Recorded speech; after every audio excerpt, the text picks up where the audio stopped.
Hi there, welcome back. So in this vlog, we're going to look at how to deal with employees' OneDrive for business files when they actually leave the organization. Okay, so when a person leaves your organization and you delete their Office 365 account, by default, their OneDrive for business files are kept for 30 days.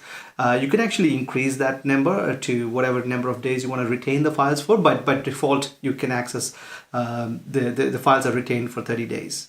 But how do you actually get access to those files, without actually logging in as the employee itself? So let's learn that today.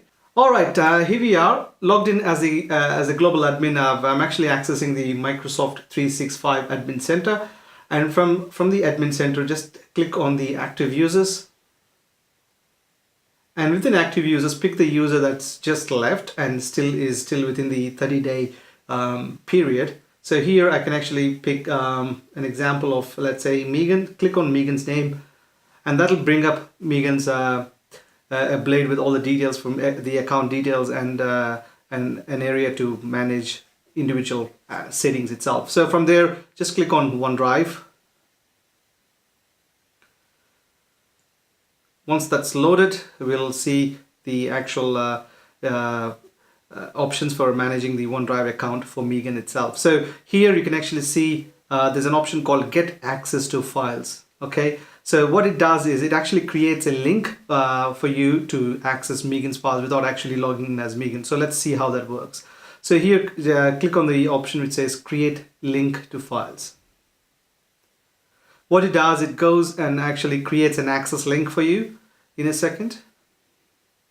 And there you have it. There's a link. You can share this link with Megan's manager, or you could just access that yourself. So let me go ahead and access Megan's OneDrive for business files.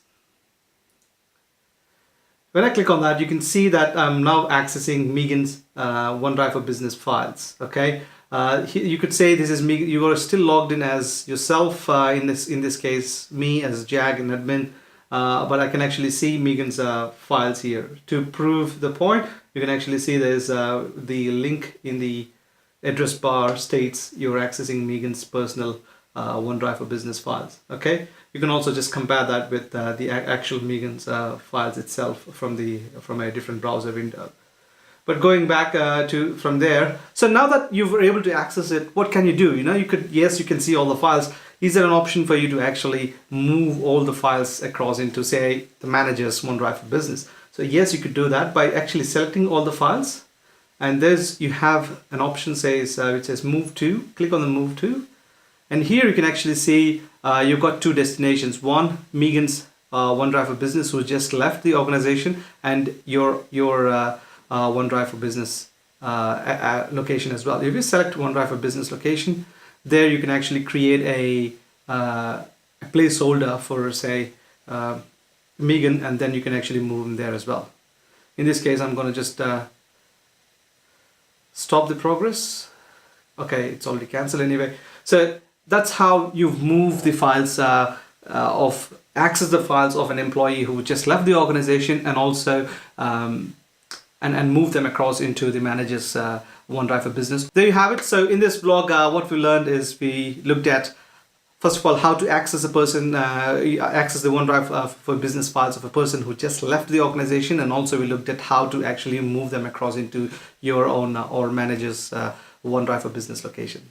Thanks for watching. My name is Jag Kakarlapudi. I create daily Office 365 learning videos and publish them here on LinkedIn. If you're watching them on YouTube, I'd really encourage you to subscribe to the YouTube channel and give me feedback on my videos. Thanks a lot, and I'll see you in the next video. Thank you.